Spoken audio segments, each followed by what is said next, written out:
Even before December 30th, 2002, mimi Mwai Kibaki hapa kwamba nitakuwa mwaminifu wa Jamhuri ya Kenya. Atenda kazi zangu. The name Mwai Kibaki had been on many a Kenyan's minds for over a year. This was after the famous Uhuru Park declaration of Kibaki Tosha. Kibaki siametosha. Na mkasemaje? His campaign was one of taking back the nation from years of authoritarian rule while giving Kenyans an equal opportunity at a share of the national cake and better representation. Nchi ambayo itaweza kuinua hali ya uchumi wa nchi hii. Kwa sababu hiyo ndio lengo letu, hakuna ingine. Ni kuinua hali ya uchumi. Yale mengine ni ya kawaida. Hali ya uchumi kuinua. Simba ameingia!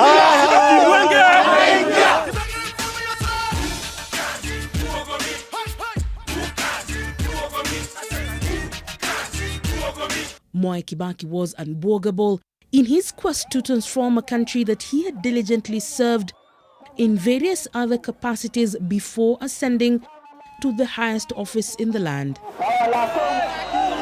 The cheers at the iconic Uhuru Park from a crowd pregnant with huge expectations. They had turned up in their thousands, eager to usher in political change. Of every group, every race, every creed have embarked on a journey to a promising future with unshakable determination.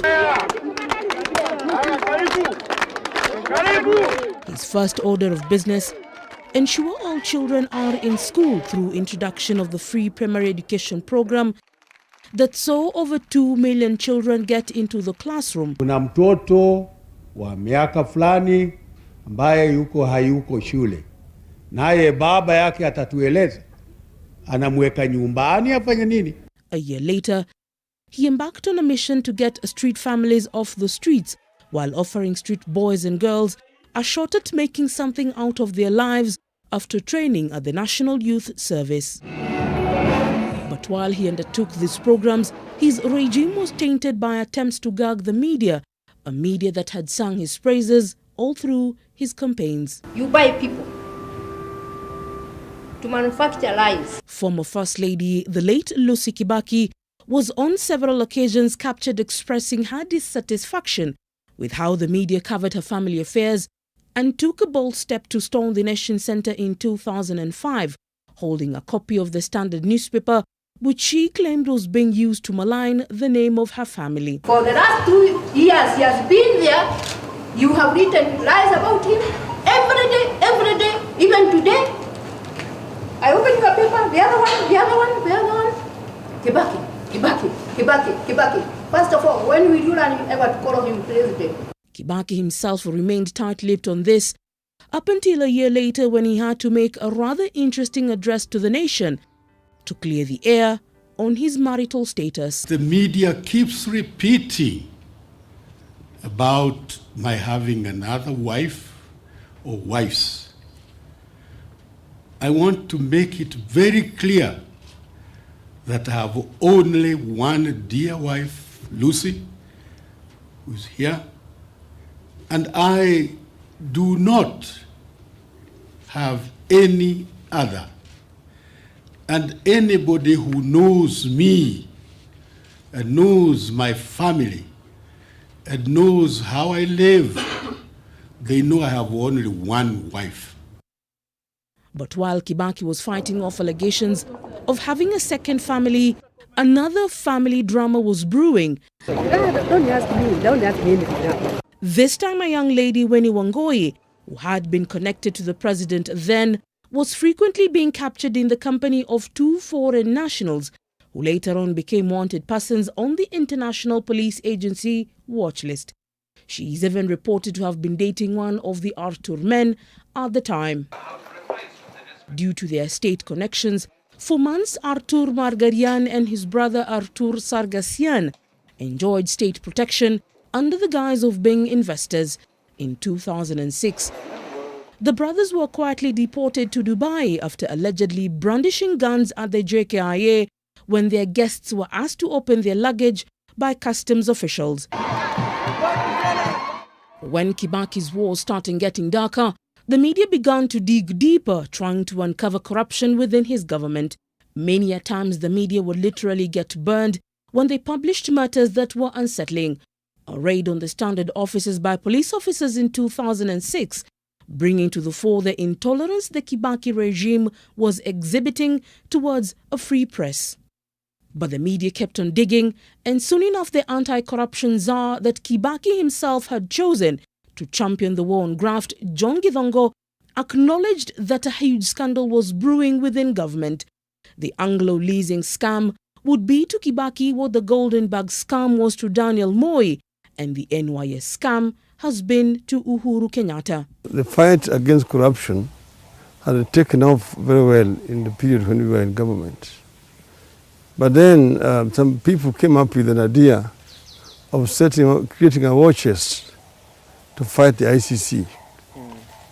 And that, in my view, is how corruption now again found its way into this major league.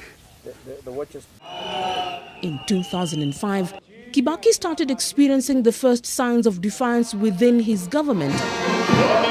The first signs of cracks within the National Rainbow Coalition showed when his cabinet minister Raila Odinga joined forces with the opposition leader then Uhuru Kenyatta to run an opposition campaign against the draft constitution. Sisi tukiwa vijana wa taifa hili hatuwezi kukubali wazee wachache waweke maisha yetu ndani ya shimo. Hatuwezi kubali. Kibaki felt pushed to the wall and eventually dissolved the cabinet with the hope of salvaging the country's faith in his ability to lead the nation as one. In accordance with the powers conferred upon me under the Constitution of Kenya, I have directed that the offices of all ministers and all assistant ministers become vacant. Consequently, the occupants of the said offices cease to hold their respective offices with the immediate effect. A reconstituted government will be in place within 2 weeks. His once friend turned foe, and with a 2-year stint outside government, Raila Odinga became his biggest critic after campaigning for his ascent to power just 3 years before.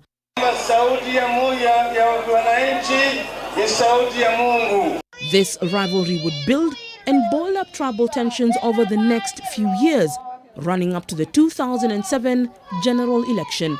By the time the elections came, the country was already torn right down the middle, and tribal passions were rising.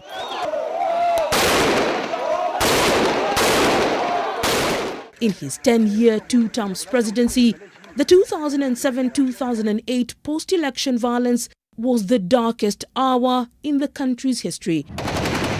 A period when the continent came out to save a daughter whose children were literally burning each other to death in the name of political power and tribal hatred. We do have a deal. You will see that the government and Party of National Unity and the Orange Democratic Movement agreed to a formula. But even as the two gentlemen shook hands at the steps of Harambee House and called for healing of a broken nation, Kibaki tried but was unsuccessful in changing the political course that the nation had always taken, tribal politics. Potea, yamepotea, lakini kuanza leo tujenge Kenya mpya na tuendelee pale pale tulipokuwa. Ndipo Kenya hii iendelee kuwa na sifa. Tunataka kujenga taifa yetu ambayo imeungana pamoja. Tunataka kusahau yaliyopita. Najua kuna wengine watasema tio mbona Raila amefanya hii, amekubali hii, lakini Kenya ni muhimu zaidi kushinda Raila au mtu mwingine. In 2010, the nation hosted a different kind of vote that Kibaki felt would heal all the hurt and create opportunities for the nation to be better governed. I will personally lead our country in promoting unity, tolerance, peace, and harmony. Kenyans voted overwhelmingly for a new constitution, with the document being promulgated in August of the very same year.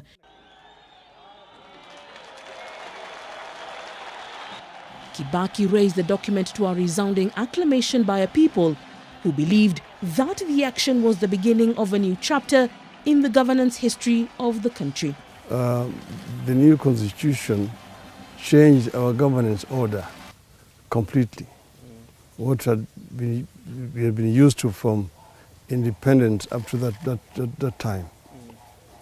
So I would say it is an important phase in our country's history. Kibaki left office at the end of his term in April 2013. He was succeeded by Kenyatta, who had defeated Odinga in an election held the previous month. Leila Mohammed, NTV.